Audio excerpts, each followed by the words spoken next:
My girlfriend texted, "I'm pregnant, but it's not yours." I replied, "Congratulations to the father then." Then I blocked her number and sent a condolences on your new responsibility card to the man she named.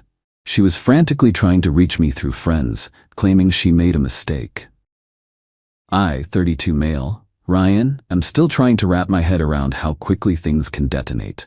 One minute you're planning a weekend getaway, the next? Well, it was a Monday morning, about 10 a.m. I was in a team meeting, phone on silent when it buzzed. A text from Amanda, 29, my girlfriend of 3 years. We lived together in my house, talked about rings, the whole 9 yards. Or so I thought. The text, "Ryan, I'm pregnant. There's something else. It's not yours. It's Kevin's. I'm so sorry. We need to talk." Kevin, her work friend she'd been spending a lot of extra hours with lately. I'd had a gnawing feeling. Guess my gut wasn't just being paranoid. My immediate reaction?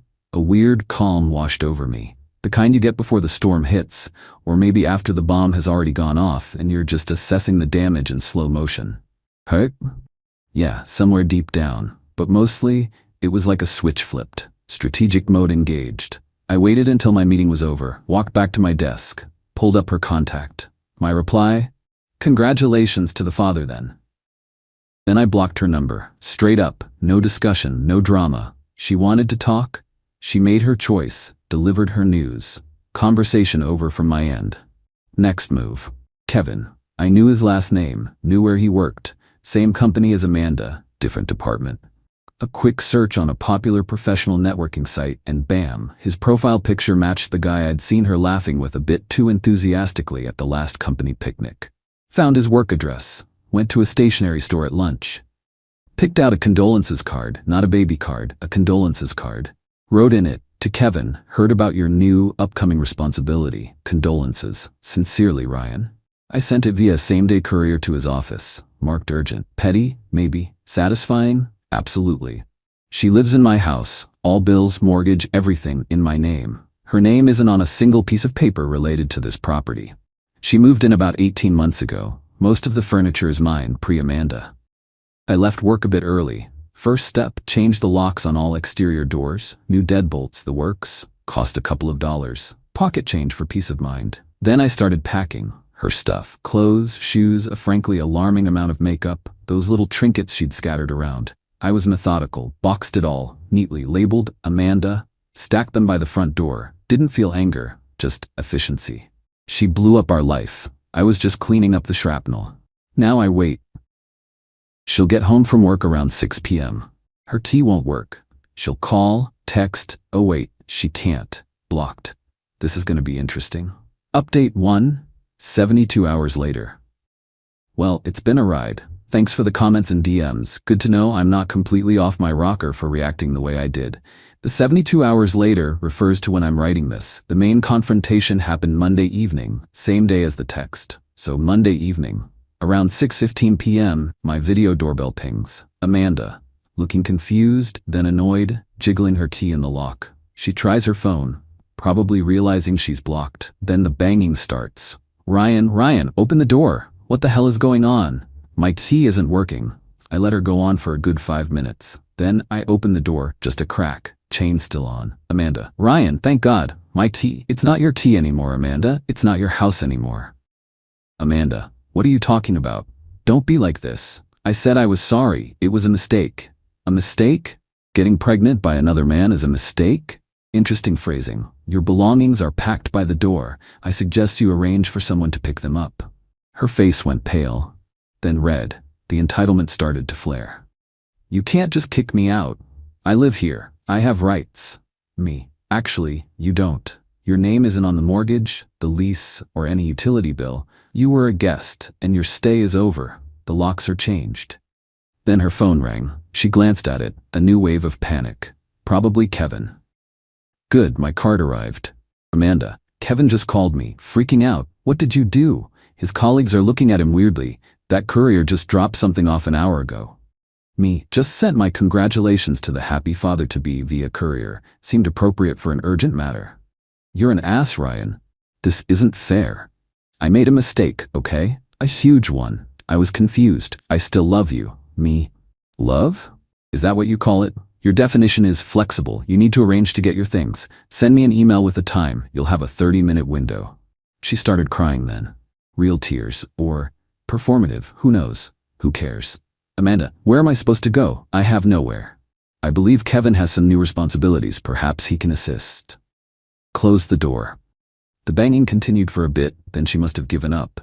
The email started an hour later, from a new email address. First apologetic. I messed up, I know, I'm so sorry, can we please talk? Then demanding. You owe me. I decorated that house, I put time into it. She picked out a new shower curtain once, and a K-cup holder. Inspiring. Blocked the new email.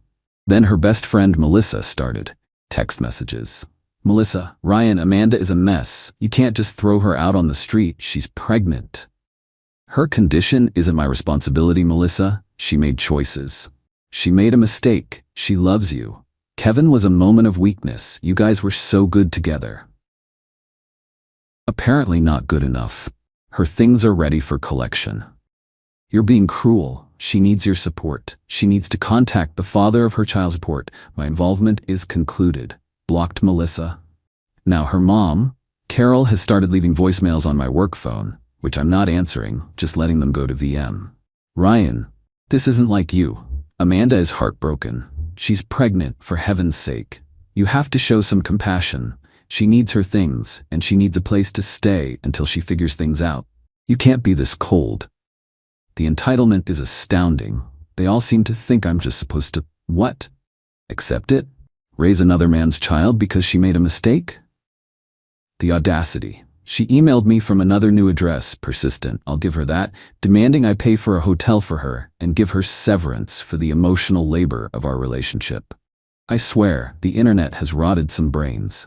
Marked as spam. The boxes are still by the door. Waiting. Update 2. 1 week later. This past week has been a masterclass in escalating entitlement and attempted manipulation. Honestly, it's almost impressive if it wasn't so pathetic. So, the boxes. After a barrage of increasingly frantic emails from various new accounts, all now routed directly to spam, Amanda finally designated Melissa to pick them up. Last Wednesday, 2 p.m., I agreed. Melissa arrived, looking like she'd sucked on a lemon. No Amanda. Apparently, Amanda was too emotionally distraught to come. Right. Melissa, she expects you to help me load these into my car. Me. She can expect whatever she likes. The agreement was for pickup. They're here. My involvement ends at the threshold. I stood in the doorway, arms crossed. Melissa, you're unbelievable. She's pregnant. You're really going to make her pregnant friend do all this? Her condition and choice of removalist isn't my concern. The boxes are packed. Melissa huffed and puffed, making a big show of how heavy some boxes were. Took her 3 trips. On her way out the last time, she stopped. You know, she really thought you two were forever. Kevin was a stupid mistake. She was going to tell you about the pregnancy and try to, I don't know, pass it off. Me, pass it off? As mine? Next level. My voice was flat. Any lingering doubt about doing the right thing just evaporated. Well, yeah, she was scared. She loves you. No, she loves the stability I provided. There's a difference. Goodbye, Melissa. Blocked Melissa's number again after she left, just in case. Then came the financial offensive. Friday, I get a call from my bank's fraud department. Unusual activity on a credit card. A card Amanda was an authorized user on, one I'd completely forgotten about because we never used it. It was for emergencies only. It dawned on me she always kept that particular card in her wallet for a rainy day, which she would have had with her when she left for work Monday. She must have remembered it amidst the chaos. She tried to book a room at a fancy downtown hotel for a week, maxed it out, then tried to buy a $1,500 designer handbag online. The bank declined it and flagged the account. I confirmed the charges were fraudulent, that she was no longer authorized. Card canceled, account locked. Dodged a bullet there. Small detail, but it shows the mindset. She's not just looking for a place to crash, she's trying to maintain a lifestyle. The condolences card aftermath. Heard through the grapevine, a former mutual acquaintance who wisely stays neutral, that Kevin is furious, not just at Amanda, but at the public, or at least office-wide, nature of the news. Apparently he's married. Ouch. Amanda failed to mention that little detail. So she wasn't just cheating on me, she was also the other woman. The layers, man. The card apparently caused a massive explosion in his life. His wife found out. It's a mess. Not my mess, though. Amanda's mom, Carol, has now escalated to leaving me crying voicemails and sending registered letters to my house demanding I do the right thing and provide financial support for Amanda during her time of need. The letters are full of guilt trips about the years Amanda dedicated to me and how I'm abandoning her and an innocent child. She conveniently ignores whose child it is. I'm collecting these letters, unopened, for my lawyer if needed. The latest dirty trick: yesterday I got a visit from 2 police officers. Amanda had filed a report claiming I'd stolen her property, specifically a high-end laptop and some jewelry she claimed was family heirlooms. I calmly invited them in, showed them the boxes Melissa had picked up, took photos of them before Melissa arrived thankfully, explained the situation. She cheated, got pregnant by another man. I ended the relationship, changed the locks on my house, and packed her belongings. For the laptop, I had the receipt. Purchased 2 years before I even met Amanda. My name, my credit card. As for the jewelry, I told them I packed everything I saw. If there were heirlooms, she should have kept them more secure or taken them when she decided to detonate our lives. The cops were professional, but clearly could see this was a messy breakup, not a theft. They took my statement, looked unconvinced by her claims, and left. Pretty sure Amanda was hoping they'd force me to let her back in or give her money to make it go away. This isn't about a simple mistake anymore. This is a calculated campaign of entitlement and attempted extortion, supported by her enablers. They genuinely believe I'm obligated to clean up the mess she made with another man. My resolve is just hardening. This isn't just about the betrayal anymore. It's about refusing to be bullied. Final update. 2 months later. It's been a little over 2 months since D-Day, Detonation Day, as I now call it. The dust has mostly settled, and I figured it was time for a final chapter. The police visit was Amanda's last real attempt to directly pressure me. After the officers left unimpressed, I had my lawyer draft a very firm cease and desist letter. It outlined her accusations, my evidence, receipts, photos of the boxes, timeline of the breakup, and warned that any further harassment, false accusations, or attempts to contact me or damage my reputation would result in immediate legal action for defamation and harassment, including seeking costs. We sent it to Amanda, CC'd to her mother Carol, and to Melissa for good measure. The direct harassment from Amanda and Melissa stopped almost immediately. Glorious, golden silence from that front. The credit card stunt was a blessing in disguise. It was clear evidence of attempted fraud, which my lawyer also mentioned in the letter as a sign of her character. What happened to Amanda and Kevin? From what I've pieced together from a couple of sources, people who know people, you know how it is, it's a dumpster fire. Kevin's wife, understandably, kicked him out. His career is apparently also taking a hit due to the office scandal. Nobody likes that kind of drama. He's apparently blaming Amanda for everything, claiming she misled him, which, to be fair, she probably did, just like she misled me. He's not exactly stepping up to be a doting father-to-be. Surprise, surprise. Last I heard, he's fighting against any financial responsibility, demanding paternity tests, the works. So much for their whirlwind romance. Amanda, according to these whispers, is a wreck.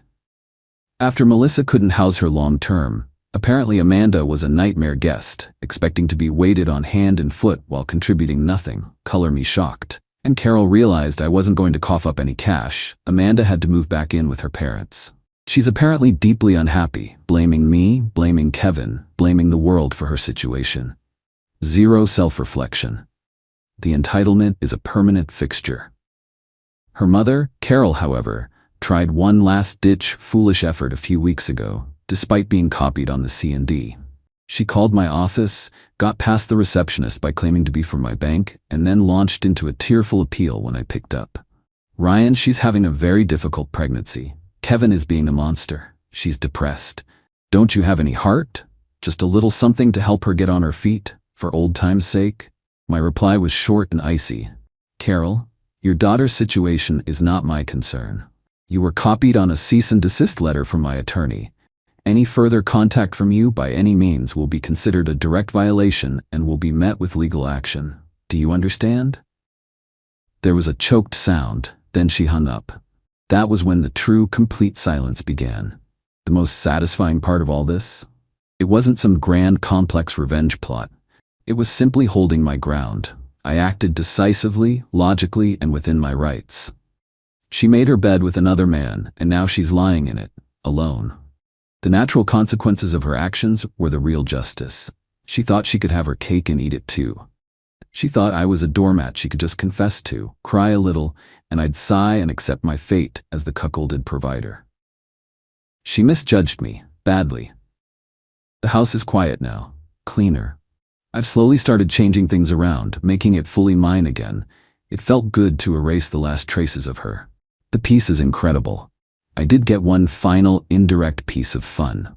A mutual acquaintance whom Amanda had apparently tried to borrow a significant sum of money from and was swiftly rejected, told me Amanda had been complaining that the condolences on your new responsibility card I sent Kevin was the final nail in the coffin for any chance of him treating her decently. She said it made him look like a fool and hardened his stance against her. So, that little piece of petty strategic stationery, delivered with speed? It wasn't just a jab. It was a precisely aimed dart that helped ensure the responsibility landed squarely where it belonged, with Kevin and Amanda. They wanted me to absorb the consequences of their affair. Instead, they're both facing the full, messy reality of their choices. And that, my friends, is the best kind of justice. I'm moving on, a lot wiser, and with a much cleaner house. Good riddance.